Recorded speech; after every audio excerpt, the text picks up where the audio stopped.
where and you can see how like after I have sex with you like a lot, I'm still gonna want to talk to you, right?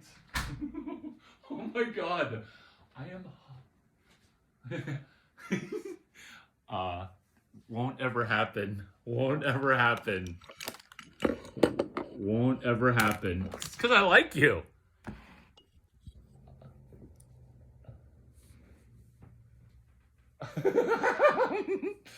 No, I refuse to adhere to your request because you kind of like it because this is oh really because this is also romance and charm in trying to date your wife. Oh, equally yoked. Oh, right out of the Bible. Let's focus. Code, zip code, computer code. Well, I'm allowed to jump around so long as I expand on a prior, which we'll put a pin in that. Zip code, credit code, secret code, all code. So all code runs the world. And initially, I didn't believe that. But initially, I had focus to alter one code, the code of ducking nines, which is the name of the company, is avoiding charge off. And so when charge off is credit code 9, I connected it to a zip code, and which is why I knew your area code, which I almost said, which I won't say, but it's an area of the country that I said point blank, are you from that state? And I guessed. Remember when I guessed your state? Exactly. You don't remember? That's good, because that way I won't creep you out with my like giant brain.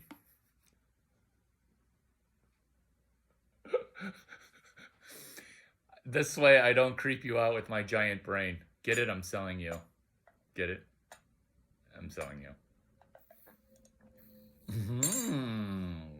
Look at you being all focused. So, P.O. Box 16589 is not only a P.O. Box address, but it's also a protocol where three $1 billion companies started because of Victoria's Secret, because of credit card problems that all three $1 billion companies solved, which is people would buy underwear and then they would lose the credit card bill. And then taking that negative into a massive positive, which is you can get a credit score over 800 by spending less than $800, $20 a month for 24 months. In fact, you can even return the underwear. Yeah, it's amazing. And then people, I know, people were beside themselves. And then the monopoly, they tried to sue Duck Nine, Fair Isaac. They own the monopoly. They literally almost say we own the monopoly FICO, but they said it more like they didn't have a monopoly, but they did. And so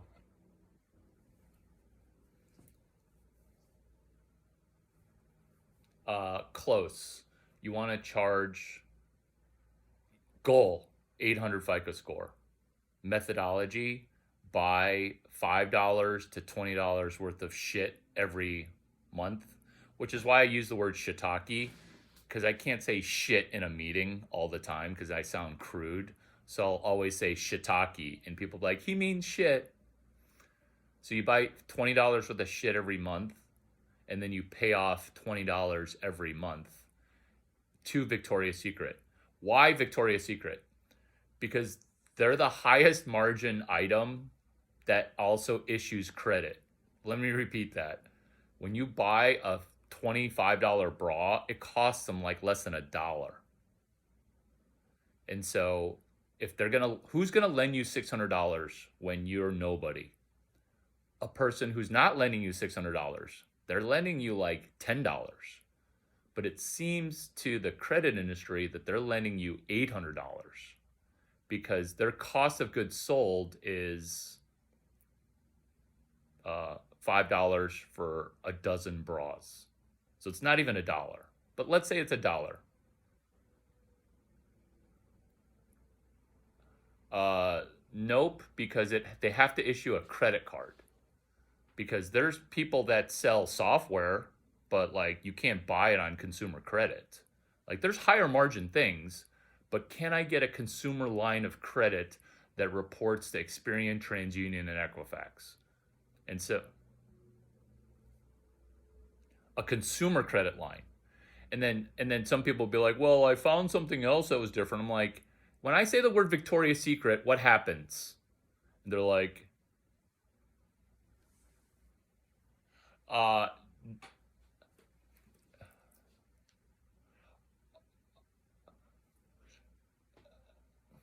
and this is and this is my transition, and your question is specifically leading to the thing that I had an example for, which is February 26, 2013.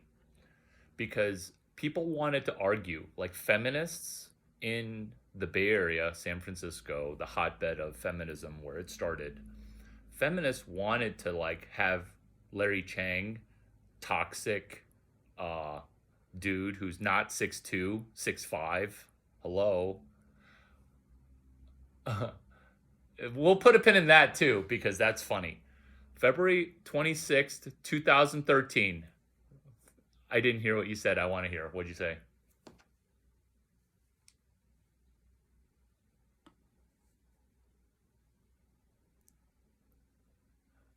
Wait. I didn't understand any of that. Will you repeat that? Tall, disproportionate?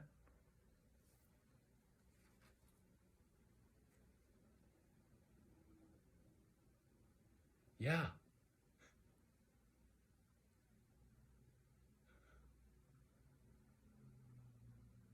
thank you. So, put a pin in that because that's my PhD thesis in sports psychology. I'm not even joking because when you're 10, 9, 10, 11, and this is also me selling you, if I put a baby inside of you, that kid is going to be ginormously tall by the time they're like 8, 9, 10, or 12 years old. Oh, stop it. Stop it. Oh my God. If my penis goes into your vagina, okay, it's going to high probability yield a 6 foot baby by the time it's like 10, 11, 12. By 13, there you go. There you go. I'm slobbering right now.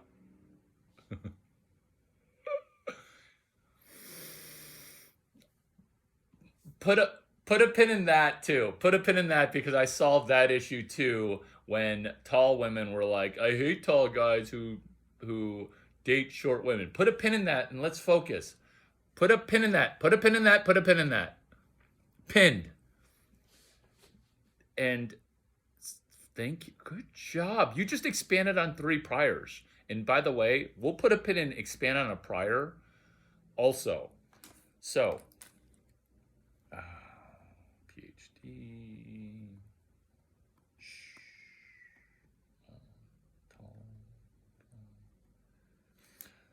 February 26th, Feb 26, 2013. Victoria's Secret feminists. So there's a letter that Stanford University, not a joke. People thought it was a joke. February 26, 2013, Stanford wrote a letter saying, don't be so awesome that you intimidate professors. Stanford sent a cease and desist letter for using the word at Stanford. For on that day, what happened? Why did you get served a cease and desist? Were you trying to make money? Uh, were they profit making efforts? Were they damaging the community? This is what was happening. I was I was the I was the party secretary, the person checking in people at the door for keynote speaker. Was I the keynote speaker? No. Was I introducing the keynote speaker? No. I was hosting, I wasn't even hosting, an undergrad was hosting Stanford Entrepreneur Week dinner by decree of a particular Stanford department head at Stanford Athletics at 641 campus. And for that, it's awesome because I didn't go to Stanford. No, I didn't go to Stanford. Yeah, I was just doing awesome stuff because of the question. As a student athlete, what are my job alternatives should I not go pro junior year of college? Because yeah. So a lot of people don't become pro, where I became pro because that's how good I was. And I became good at entrepreneurship because that's how good I was. But what are baby steps for both? A dinner.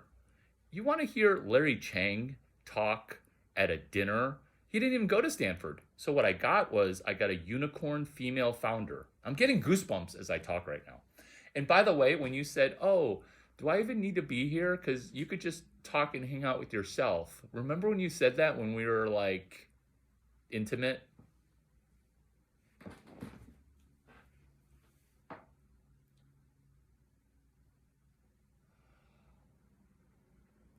It was noticed and it was there. And when you were interrogating me with that statement, your face reacts so much when I talk smack. I almost said talk dirty talk, but I wasn't talking dirty talk. I was talking talk because your face, when the information goes into your face, in your ear, in your face, in your face, you have a good face. So, February 26th, feminists. I got caught doing something amazing. And so, my mentor, which I'm going to cry now, he would be so happy that I'm able to do what he mentored me to do, which is do good work and get caught for it. And so, I facilitated the problem on the premises. At 641 campus, before I got there, student athletes were watching TV while eating free food. So I got training table. And what training table is athletes eating free food that's good.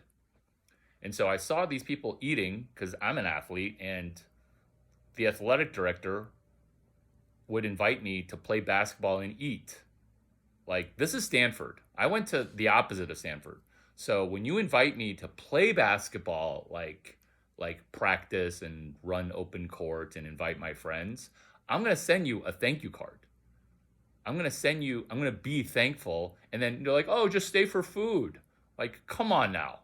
So then when I would eat multiple meals, the people would be like, "Yeah, we're not talking. We just eat and watch TV because we just want a break." So I would play basketball, eat, watch TV. Play basketball, eat, watch TV. Guess what I did after the seventh TV watch? I'm like, "Hey, instead of watching TV, why don't we watch a female or a founder talk about how they used to be an athlete, and then this is their first 3 years out of college." And then people are like, "Oh my God, I love training table because I got to eat anyway." And these athletes eat on a schedule. They eat from like 5:15 to 5:50. I'm like, "I'll have the speaker start at 5:20 and they'll end at 5:40. They're like, "Done." And so on the eighth time of me running training table, which I want to put up air quotes, yeah, I literally just made it up because I play basketball, I eat, I watch TV. I play basketball, eat, watch TV. On the 19th time of me doing that, I'll be like, "I'm going to play basketball, eat, and then watch one of my douchey friends, like the founder of Uber, come to talk to you about how Travis studied CS and then he kind of was a failure for 10 years. And then, hey, after you graduate, come get a job with me at Uber." And everybody eats training table, not every day, but you can set a schedule to almost any student athlete. In fact, No, I just play No, it's not an open thing, but like it's just student athletes eating. And then so what you're doing is you're trying to look for permission. What you're trying to do is you're trying to look for permission. I'm asking for permission to do one thing, which is turn off what device? That's all I asked. That's all I asked. Can I turn off the TV? And then have a guest. Because you can have guests at training table. At my school, you had to have 3 forms of ID with dean permission. You can have a guest. You can have a guest. In fact, it's kind of unlimited guests because a third of the athletes don't show up at their own free food because they have better free food somewhere else. And so you could kind of have, that was a dirty secret of being an athlete, is you could kind of have unlimited guests. They weren't doing punch card stamps for how many free meals you get because every student gets unlimited meals. Let me repeat that. Let me repeat that. Let me repeat that. No, what you said is wrong. But every student gets unlimited meals, which is why Stanford football rose because all the other schools 3 meals maximum and athletes were starving and poor. So you can't function as an athlete if you don't eat 5 meals a day. And at school, at Stanford, all students get all day buffet. And that helped the athletic program. So I asked one thing, can I turn the TV off? I was invited by the athletic director, Bob Bowlesby.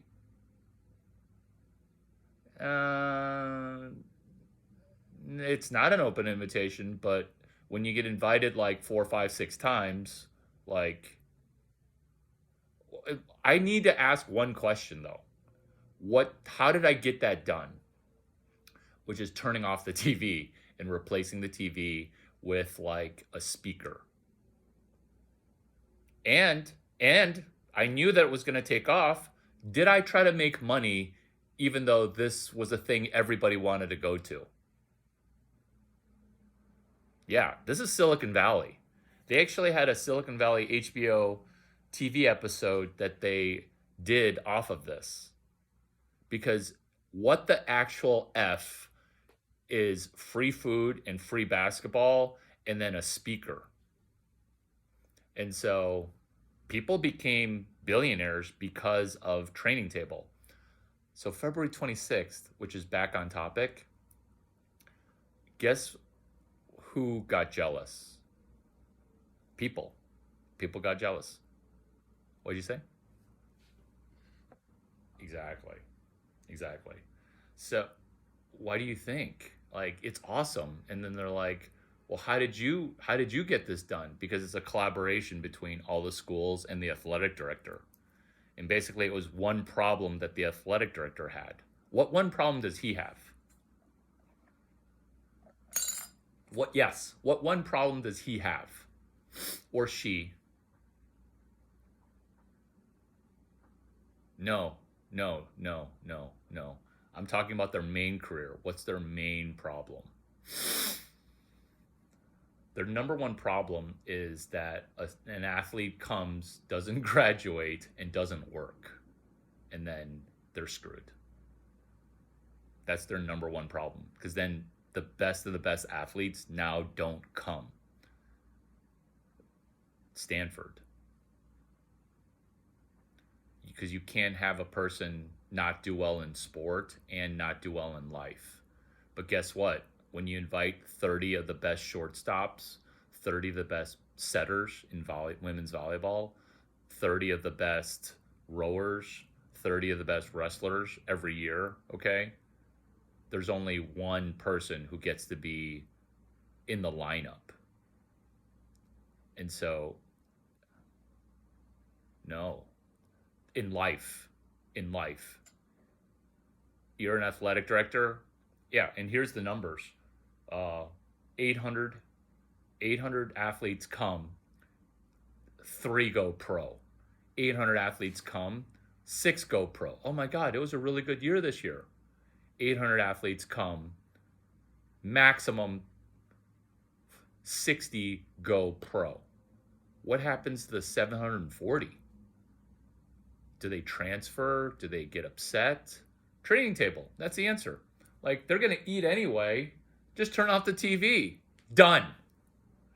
And so training table became a franchise that I was begging other people to take over for me, because I'm like, you know, I'm outside, and nobody wanted to touch it. No, no, that's not what they said. They said, "Oh my God, he is so awesome, and I can't figure out how he's making money." That's what they said.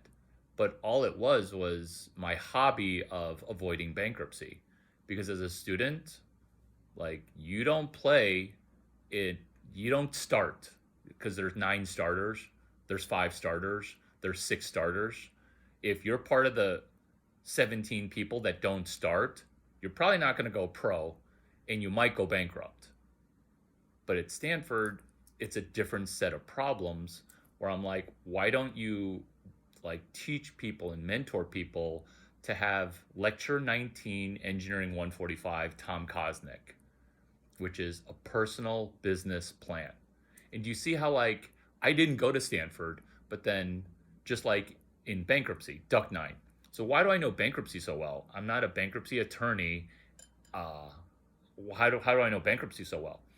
Because I was so focused in charge off code 9 that I became an expert in charge off bankruptcy, and in avoiding bankruptcy at +$6 and -$6.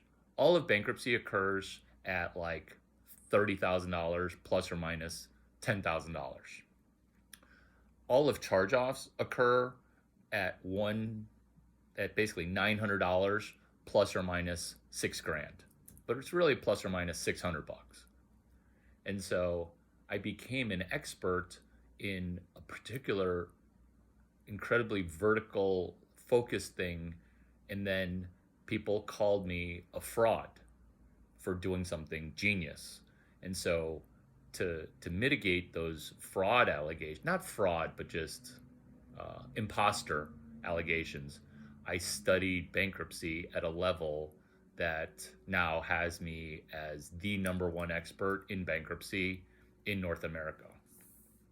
And oh, like, you're not being humble. Like, if I don't say this, like, now you say what you're gonna say. You could either say that's not true, or you can say I'm not humble. But once you say I'm not humble, you would not you, but like, now I can say that, well, you can just go into feelings, but I'm talking about data, because the data shows that the the the bankruptcy law and the bankruptcy laws that have passed, HR 627, HR 3519, within this place in Washington, D.C., it's called the lower house of Congress, or the U.S. House of Representatives, those kind of laws, I got passed from a bankruptcy standpoint without a law degree.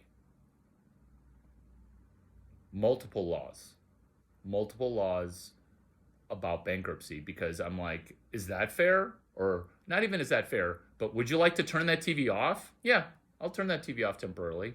I'll turn that TV off once every other week. Done. That's also a law. See? See? This is why people get mad, because I was willing to pay to do this. I didn't want to get paid, and that made people furious. That made people beyond furious, which is, hey, how do you get paid for this? This is so awesome. How do you get paid? And then, oh, I'm not getting paid. And then they're like, how do you benefit? Like, without even seeing that the athletic director is friends with me, Bob Bowlesby, and then the next guy, Bernard Muir, like, knows me, like, hey, Larry, let's hang out in St. Louis for the Sweet 16. Are you coming to St. Louis? Stay at the team hotel. Like, if that's not a benefit, I'm getting goosebumps. If that's not a benefit, I don't know what a benefit is. Like, We're going to go to Los Angeles, Larry. Would you like to come to Jackie Robinson Stadium? Yeah. Should I stay at the team hotel? Or, you know what? I'll get a hotel. Oh, no, no, no. You should stay at the team hotel. I'm like, I'm paying. They're like, ha ha ha, Larry, you're so funny. Like, that's a benefit. You got to donate a mil at University of Alabama to stay at the team hotel. You got to donate a mil to stay at the University of Texas team hotel. You got to make a bill to stay at the Patriots hotel for the for the for the conference championship.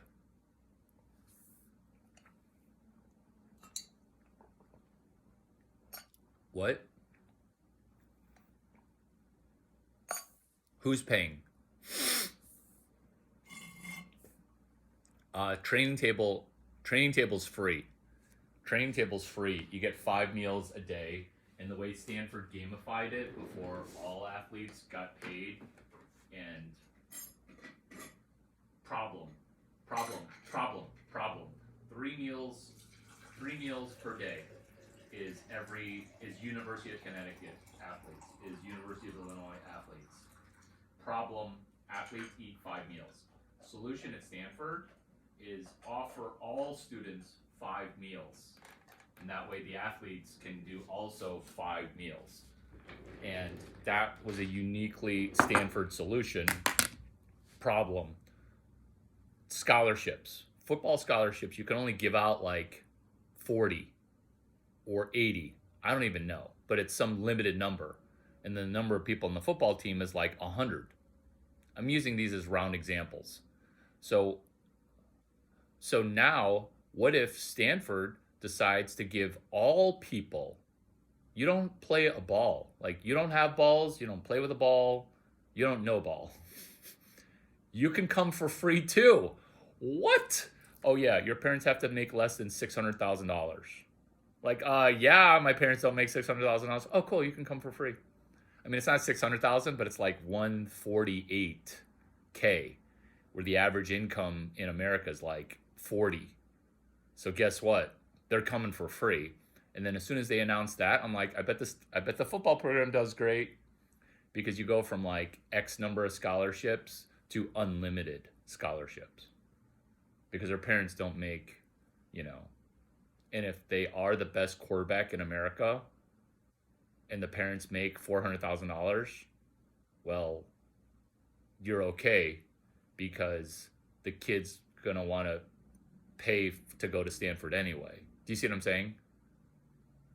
Because that's the leading indicator of student athletic success. Not the leading indicator, but it's not the bleeding indicator. I mix that up all the time. Like, just because the parents have money doesn't make the kid bad. It makes them okay. But then you just have more scholarships, because the bleeding one is, I don't have enough money and I need a full ride scholarship. Whereas Stanford, 100%. And now you don't miss out on any athletes, because you're offering, like, even if they get cut from the football team, and that's what you say to them. Like, hey, I got 60 people coming to play shortstop. I got 11 people coming to play shortstop. Realistically, 11 playing shortstop. You may not start. You might get cut. But if you get cut, you still get to stay at Stanford. That's a good deal, right?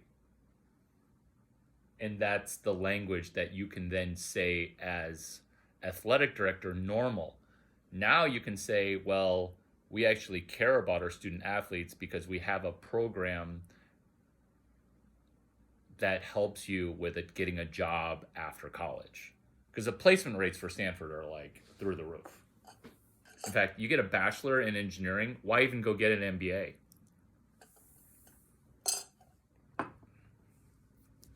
Thanks for coming to my TED Talk.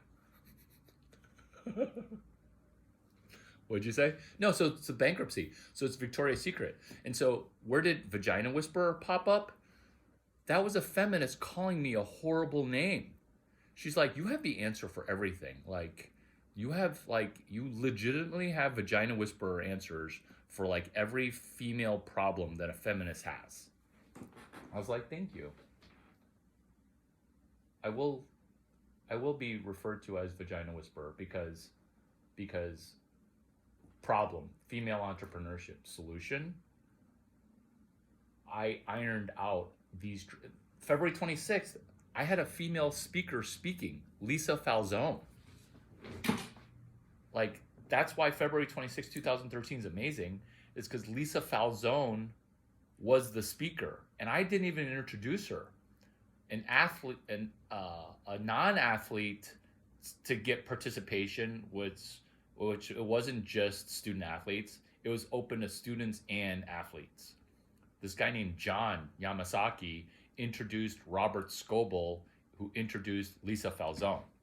So it was a non-student athlete who's a student introducing a VIP, Robert Scoble, who's like massively influential, like the pinnacle alpha influencer of technology, saying Lisa Falzone shit's gonna be amazing.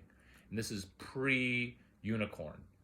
This is pre-$1 billion exit. So all the females who are blonde that started unicorn things, like, I know. So you should be tingling because, you know, you kind of check. What'd you say?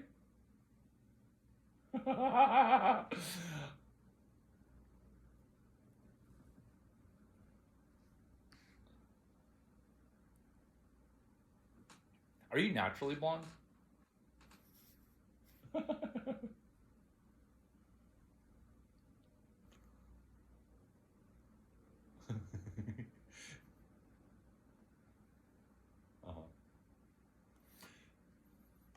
Do you get mad when people ask you if you're natural? You shouldn't. Right, because you are a natural blonde. Yeah.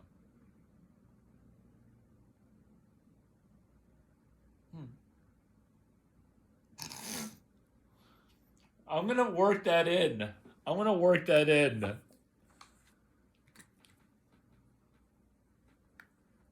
The reason level 7's funny is because level 9 is like just brown, or not just brown, but like I'm sure level 20 is like just brown.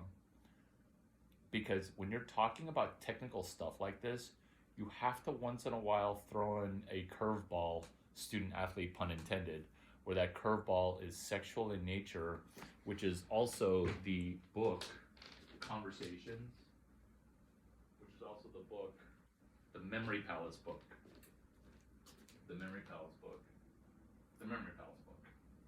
Which is Conversations with Einstein. Moonwalking with Einstein. Oh my god, Conversations with Einstein. Yeah, Moonwalking with Einstein. February 26th, 2013. What else did you read about stuff that people were saying on the internet, on the interwebs, in the hater groups?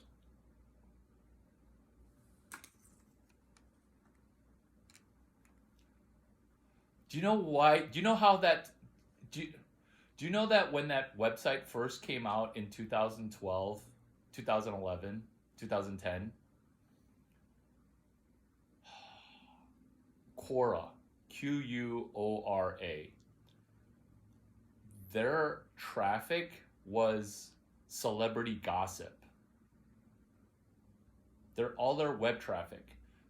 Remember when we said put a pin in Victoria's Secret with trying to find another item that's like high margin with like consumer credit? The reason you don't want to find the alternative is everybody knows Victoria's Secret. So you want to be able to cross the innovation chasm from the right. This is the number one reason why companies go bankrupt, is they try to do something like that goes against the rules and the checklist of crossing the chasm. Yeah, so everybody does what our meeting, which wasn't a meeting, which is arguing about Victoria's Secret. which is arguing about Victoria's Secret, because there's going to be three more $1 billion companies that spin out of Victoria's Secret, specifically PO Box 16589. Let's say you don't believe it, okay? Let's say you don't. Let's say you think you're better at bankruptcy avoidance than Larry Chang. Let's say you're thinking that you know Stanford engineering and Stanford entrepreneurship better than Larry Chang. That's fine, because the other fact is that the next slew of companies that IPO, they're all going to be CRM, customer initial placement offering for stock, meaning basically $1 billion or close to it, and then CRM, which is customer relationship management software. Because the fundamental fact is people need underwear, and also the fundamental business fact is that 99.99% of companies that go bankrupt didn't bring in enough revenue, which is CRM.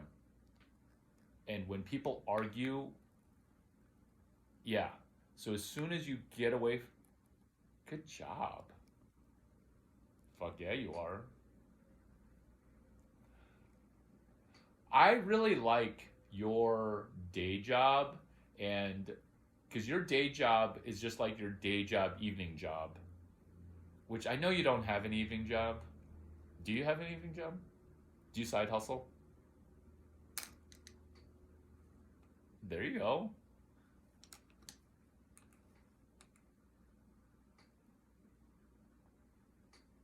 We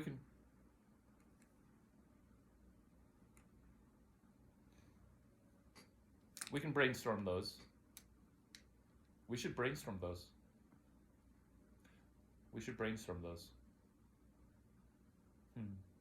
Well, I'm glad that we were able to chat for a little bit, because we'll put a pin in Quora as I keep you on time, and I'm going to be doing some Secret Saturday things, which actually apply to you.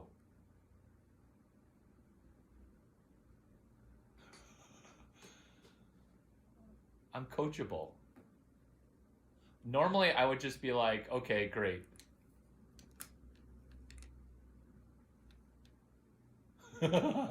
Wait, say that again?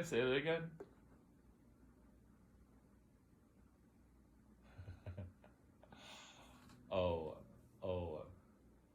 huh.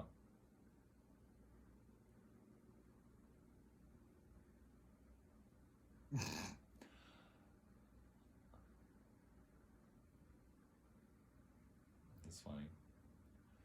I think I'm going to keep you incredibly feminine, like when I'm like kissing you all over. Are you blushing right now?